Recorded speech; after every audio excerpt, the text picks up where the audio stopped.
Pour être régulièrement informé de la publication de nouvelles vidéos, abonnez-vous à notre chaîne YouTube Postervision.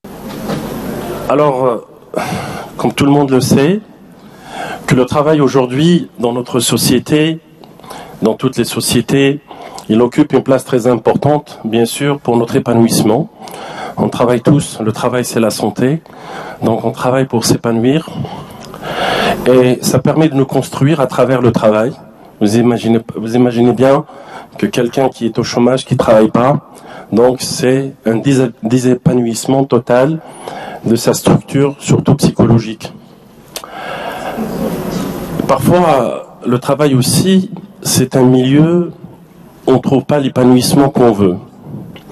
Parce que les conditions sont défavorables, les gens avec qui on travaille ne sont pas sympathiques, parfois c'est très dur, parfois il y a un harcèlement. Et qui peut arriver à un terme relativement récent, c'est ce qu'on appelle le burn-out. Il faut savoir que les statistiques disent qu'au Canada, 30% des salariés sont sous antidépresseurs. C'est très important. En Europe, quelque chose comme 100 milliards d'euros sont dépensés dans les arrêts de travail. Et les départs en retraite anticipés dus au stress du travail. Donc il y a un abandon, les gens sous pression quittent le travail, alors que initialement, quand on est jeune universitaire, on aspire tout à une carrière professionnelle, il y a cette envie d'y aller travailler, mais malheureusement, on est très déçu par ce qui se passe au niveau du travail. On verra ça clairement. Alors, le terme burn-out retrouve sa paternité à M. Herbert Freudenberger, psychanalyste allemand, qui a introduit ce terme en 1971. Donc c'est relativement récent, à une quarantaine d'années, pour décrire la perte d'enthousiasme chez des bénévoles travaillant dans des cliniques de toxicomanes aux États-Unis. Donc souligner un peu ce terme, la perte d'enthousiasme. Selon cet auteur, ces travailleurs étaient victimes d'incendies sous la tension et la complexité de leur monde professionnel. Leurs ressources internes en viennent à se consumer comme sous l'action des flammes. Ça, c'est juste pour l'illustration qui a été faite par ce monsieur. Quelques illustrations. Alors, la définition clinique réelle du burn-out se résume à une réaction de crise qui fait suite à une exposition prolongée à des circonstances stressantes au travail. Il survient lorsqu'il y a un déséquilibre dans la perception qu'a une personne entre les contraintes que lui impose son environnement et ses propres ressources pour y faire face. Vous savez, on a des capacités, c'est ce qu'on appelle les capacités insight. On peut s'adapter à un milieu de travail, mais il arrive à un moment où on n'en peut plus. On lâche.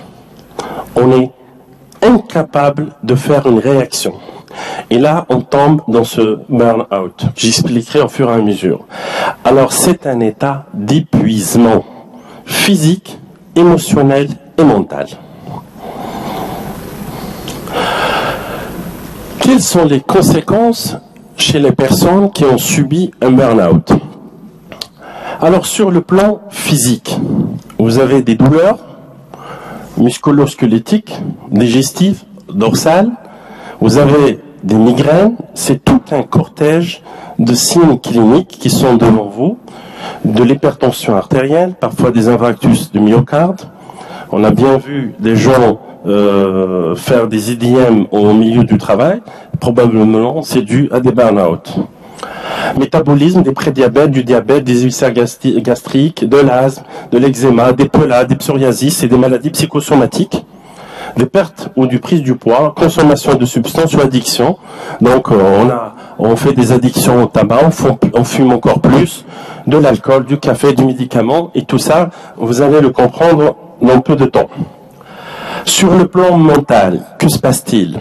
C'est un cortège de signes, ça débute par de l'anxiété, par de la dépression, qui est connue par la douleur morale, par le ralentissement moteur, par de l'anxiété, les troubles de la mémoire, des pertes de concentration, des pertes d'attention, de l'hypersomnie, de l'insomnie, des réveils au petit matin, pathognomonique d'une dépression, évocatrice d'une dépression, des fatigues chroniques, c'est des gens qui sont tout le temps fatigués, qui ne sont pas expliqués par une autre pathologie, baisse de l'estime de soi, un cynisme, une dissémination des relations, c'est un peu cette irritabilité, cette colère que les gens font après un burn-out. Vous avez ici quelques illustrations, donc avant.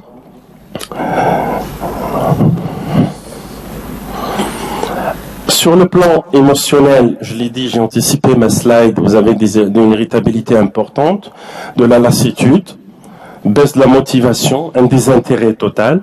Alors, on a bien vu ces jeunes qui sont entrepreneurs dans leur travail. Quand ils commencent le travail, les premières années, ils sont entreprenants, ils veulent donner le maximum, ils sont enthousiastes, mais vu et encore vu ce qui se passe au niveau d'une entreprise ou même dans un hôpital ou partout. Donc, on ressent la personne qui commence à freiner, à se désintéresser, à devenir complètement une autre personne. Il y a une baisse de ce qu'on appelle une motivation du travail. Donc, bien sûr, un impact direct sur le rendement de la personne. Un sentiment d'échec professionnel, d'injustice, très souvent, dans nos consultations psychiatriques, le mot injustice, d'exaspération devant les collègues. Ça, c'est un peu les données des neurosciences qui ont donné quand même des études qui ont montré qu'il y a un impact très important. Le stress est utile, est indispensable, car il permet d'avancer, d'avoir la passion. Ça, c'est ce qu'on appelle le stress de performance. On appelle le stress de performance quand on est un peu stressé. C'est un peu le stress chez quelqu'un qui va commencer son boulot pour la première fois. Il vous dit, je vais travailler. Donc ça, c'est le bon stress, c'est le stress positif. Mais quand le stress devient négatif, il a évidemment un impact direct sur la personne. Alors, des études, elles ont montré qu'on pouvait quotidiennement gérer une dose de stress.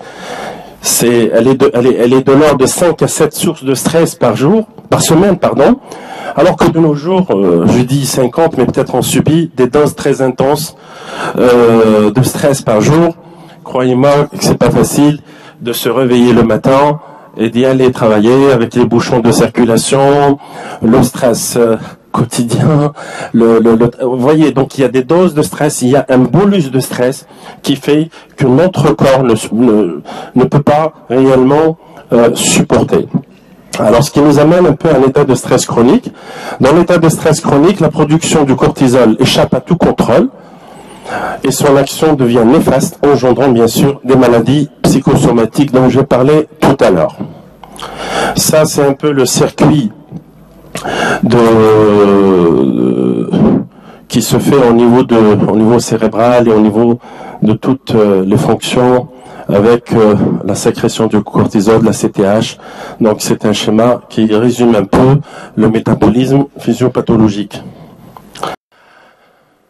En 2008, le professeur Eric Gosselin a démontré que lors de l'augmentation du stress, dans 75% des cas, on assiste à une diminution des performances et de l'efficacité intellectuelle de l'individu. Donc, vous voyez bien que le stress influe énormément sur le fonctionnement cognitif, sur notre capacité intellectuelle, sur notre capacité de production. Le stress, il effondre les hormones de la performance chez les étudiants, les sportifs de haut niveau, et j'en passe. Ça, c'est des données de l'imagerie médicale, donc des ondes cérébrales englobant les automatismes du fonctionnement humain correspondent au cerveau rectilien. Donc là, c'est des images qui ont démontré qu'il y a un impact très important du stress quand on subit un stress très intense. Le burn-out, vous savez, nous en psychiatrie, on a, je dirais, des références scientifiques. On travaille beaucoup sur le DSM-4, actuellement le DSM-5, qui est un manuel diagnostique et statistique, qui est un ouvrage donc américain. Et vous avez la classification française, la CM10. Actuellement, au mois de septembre, on va passer à la CM11, donc qui nous permet de catégoriser les différents signes psychiques et cliniques en psychiatrie. Alors, il figure pas dans ces classifications, vous avez beau essayer de chercher, vous n'allez pas trouver réellement le burn-out comme entité nosographique à part entière. Ils vont vous parler des troubles de l'adaptation. Alors, il figure par ailleurs dans des classifications et catégories liées à des troubles, des traumatismes, à des facteurs de stress. Au sein de celles, les troubles de l'adaptation qui pourraient en partie appliquer au burn-out dans sa section troubles de l'adaptation avec humeur dépressive. Mais vous ne trouverez pas le burn-out. Ils vont vous parler des troubles de l'adaptation si une personne qui s'adapte pas, donc il y a un changement d'humeur, ou bien c'est des personnes qui ont subi des traumatismes et ça rentre dans le registre des psychotraumas. Donc c'est un traumatisme psychique. Alors que c'est une entité pratiquement à part. Sur le plan clinique, la symptomatologie du burn-out et ses dimensions s'inscrivent en partie dans les troubles dépressifs et dans les troubles de l'adaptation. Des données convergentes indiquent que le burn-out peut conduire à une dépression, oui, effectivement, et que réciproquement, l'antériorité d'un épisode dépressif majeur est un facteur de vulnérabilité. C'est tout à fait normal. Le burn-out, quand on est exposé à un stress très intense professionnellement, on peut faire un état dépressif. Mais une personne qui est déjà sujette à un état dépressif, elle en a fait des états dépressifs, ça va donner un terrain de vulnérabilité. Il y a une fragilité. Donc, la personne, elle est déjà prédisposée à faire un burn-out. Les facteurs déclenchants, comme tout le monde le connaît, l'harcèlement moral et sexuel. Tout le monde en parle, c'est devenu des faits divers dans les différents journaux nationaux, même internationaux, des harcèlements sexuels et moraux. Donc, constitue un facteur de stress très important qui peut déclencher un burn-out. On en a vu dans nos consultations psychiatriques le nombre de femmes qui arrêtent de travailler, qui ont des tentatives de suicide, qui font des états dépressifs à cause d'un harcèlement sexuel. Et je vous assure que c'est de plus en plus fréquent, dû à des frustrations sexuelles, à autre chose. Ça, c'est pas le débat. Alors, surinvestissement de la vie professionnelle au dépend de la vie privée, on connaît les gens qui surinvestissent le professionnel au détriment de sa vie. Alors, à ma connaissance, il faut construire la vie professionnelle autour de sa famille, mais quand on a des obligations de résultats dans le travail, on se donne à fond dans le travail, on se rend pas compte par moment et on tombe dans le piège du burn-out. Réalisation des ambitions d'autrui, d'enjeux d'image et de statut social. On le voit bien dans la société, des gens, des figures emblématiques et se surdonnent plus de leur capacité intellectuelle, en plus de leur capacité physique. Ils veulent être un emblème, donc ils se surinvestissent, ils tombent dans le piège du burn-out. Vous avez le niveau d'attente des salariés à l'égard des entreprises, donc encore note à des valeurs et repères sociaux. Surtout, on le voit dans les activités libérales, les gens qui travaillent dans le privé, donc on demande plus de travail. On exige un résultat, on demande encore plus, et la capacité donc de l'individu est incapable de répondre à ses attentes. Voilà, donc je parlais de demande, vous avez ici les réactions de stress, réactions physiques et psychiques. La personne, c'est la situation, c'est la fin de la réaction de stress et parfois la personne ne parvient pas à s'adapter, c'est le burn-out. Alors, l'absence de contrôle sur la répartition et la planification des tâches, polyvalence, imprécision des missions confiées, manque d'aide de la part des collègues ou supérieurs hiérarchiques. On le voit très très bien, quand il n'y a pas un partage sympathique, convivial avec les collègues, et on a un responsable hiérarchique qui vous tombe dessus, donc bien évidemment, on encaisse et on tombe dans le burn-out. Absence de reconnaissance du travail accompli, je pense que la reconnaissance, elle est bien évidente chez une personne qui a bien donné, qui a bien travaillé. On le voit très souvent chez les personnes qui partent en retraite. Ils vous disent, moi je me suis sacrifié pour cette entreprise pendant 32 ans, 40 ans. Voilà, je sors avec un déshonneur, aucune reconnaissance. Voilà, j'ai travaillé pour rien, quelque part. Vous avez beau essayer d'augmenter son estime de soi, mais il ne va jamais le reconnaître. Il est en plein dedans. Surenchère à la compétitivité, mauvaise santé économique de l'entreprise, très, très souvent. On le voit surtout dans les différentes sociétés. Les personnes à risque de développer un burn-out, je l'ai dit tout à l'heure, il y a certaines personnes qui sont prédisposées à développer un burn-out. Personnes enthousiastes qui se donnent à fond dans le travail. Donc il y a des gens qui se surinvestissent, qui veulent se donner au maximum. Et quand il y a un échec dans le travail, c'est l'écroulement rapide. Motivés, ayant un grand désir de la réussite. Ça ne veut pas dire qu'on n'a pas un désir de réussite, mais il faut qu'il soit mesuré en fonction des attentes. Impatiente, intolérante à la frustration, donc il y a certaines personnes qui posent problème de personnalité. Vous avez des gens idéalistes, grande compétitivité et un engagement réaliste. Il y a des gens qui se surinvestissent dans un projet tel ou tel, et par la suite, quand le projet n'est pas réalisé, vu leur état de personnalité, donc c'est l'écroulement total. Alors, l'évolution du burn-out, c'est un processus qui est donc très progressif, il se fait par paliers, où l'individu tente de faire le grand écart entre les exigences du milieu professionnel et le fonctionnement humain. Souvent, les symptômes s'installent graduellement et l'individu devient incapable, je dis bien incapable d'accomplir ses tâches dans de telles conditions. Parfois, le sujet retrouve une capacité de se relever dans un environnement, mais c'est très peu, c'est cette capacité qu'on appelle, nous, la résilience. C'est cette capacité, malgré tous les problèmes, malgré toute cette pression, malgré tout ce stress, on a les capacités insight, c'est ce qu'on appelle les capacités de se relever, d'être un peu dans le défi, d'être dans une nouvelle approche, c'est ce qu'on appelle la résilience, mais elle n'est pas retrouvée et elle nécessite certains paramètres. Je vais vous en citer, dans la prochaine slide. Alors la résilience, elle se définit comme l'aptitude de l'individu et des systèmes à vaincre l'adversité, une situation de risque. Elle renforce par les facteurs de protection chez l'individu dans le milieu. C'est ce que j'ai toujours appelé, c'est les gens qui ont une structure, qui sont bien structurés, qui sont bien ancrés familialement, qui sont bien ancrés socialement. Ils peuvent faire face à des situations très extrême. Bon, malheureusement, il n'y en a pas beaucoup, la majorité s'écroule. Alors, elle contribue au maintien d'une bonne santé ou à l'amélioration de celle-ci, malgré des facteurs de risque, des situations stressantes. Cependant, elle n'est pas définitive car il y a des signes de rechute. Alors, j'avais dit tout à l'heure, il faut les gens qui sont structurés, ils ont des facteurs individuels qui leur permettent d'y faire face. Alors, c'est qui ces gens? C'est des gens qui ont un optimisme, des compétences cognitives surtout, cognitives, parce que ce qui se passe dans la tête, c'est autre chose. Sentiment de signification, de confiance en soi, capacité de résoudre les problèmes et de planifier un avenir sûr, l'habilité à chercher un soutien, altruisme et créativité. Donc, chez nous, il y a toujours un noyau de secours. Ce noyau de secours, quand il est bien sauvegardé, on a les capacités d'y faire face. Malheureusement, il y a des gens qui peuvent pas. Ils n'ont pas ces capacités insight. Ils peuvent pas y faire face, surtout quand le stress il est très très très intense. Vous avez aussi les facteurs familiaux. La famille reste toujours un toit. C'est une protection pour l'individu. Des gens qui sont issus de familles protectrices, de familles bienveillantes. C'est tout un process. Ces gens-là ont une capacité de résilience très très importante. Absence de séparation en bas âge. Vous me direz qu'un enfant qui est séparé de ses parents peut être un handicap pour éventuellement de répondre à des doses de stress très importantes.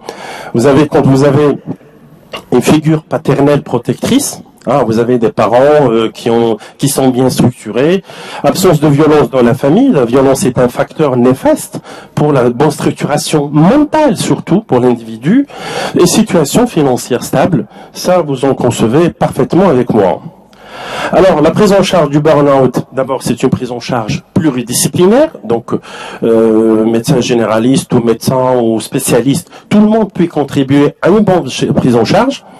Alors, d'abord, un suivi médical, une psychothérapie bien adaptée, parfois une petite psychothérapie qui peut être faite par un médecin généraliste de soutien, de rechercher un peu tous les paramètres, ça marche, ça rentre dans l'ordre, un coaching, une relaxation, une sophrologie, une supervision, et surtout une préparation au travail. Donc ça, c'est l'environnement du travail. Le point clé de la prise en charge, il se résume éventuellement, je dis bien, éviter le stress chronique, en ménageant des phases de récupération, préserver l'équilibre entre la vie privée et professionnelle, avoir conscience de ses valeurs, de ses propriétés et garder une bonne estime de soi, savoir prendre du recul vis-à-vis de soi, des situations professionnelles, il faut savoir s'arrêter par moment. On le dit très bien dans nos consultations, des individus, je pense au corps de la police, au corps de la gendarmerie, aux médecins, enfin tout le monde pratiquement, qui subissent des intenses stress, on leur dit, prenez des congés de semaines, de 15 jours durant l'année, essayez de faire des ponctuations. Préserver sa santé, bien sûr, faire une activité physique, un équilibre alimentaire sain, ça a été dit durant différentes interventions de ce matin. Alors, en conclusion, ce que je peux vous dire, que tous les individus ici dans cet amphithéâtre, on n'est pas tous égaux. devant le burn-out. Réaction au burn-out, là, votre réaction peut être différente les uns avec les autres. Les vulnérabilités de chaque individu et son patrimoine génétique le disposent de plus ou moins à certaines fragilités.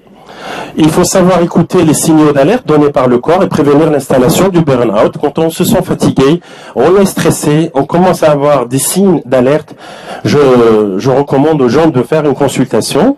Étant donné la conjoncture mondiale actuelle, effectivement, c'est une situation de crise mondiale, économique. Le burn-out se voit la conséquence majeure sur la santé des travailleurs et surtout le revers de la médaille des plus enthousiastes d'entre nous. Merci. Merci d'avoir regardé cette vidéo. Abonnez-vous et partagez-la sur Facebook. À très bientôt pour d'autres vidéos.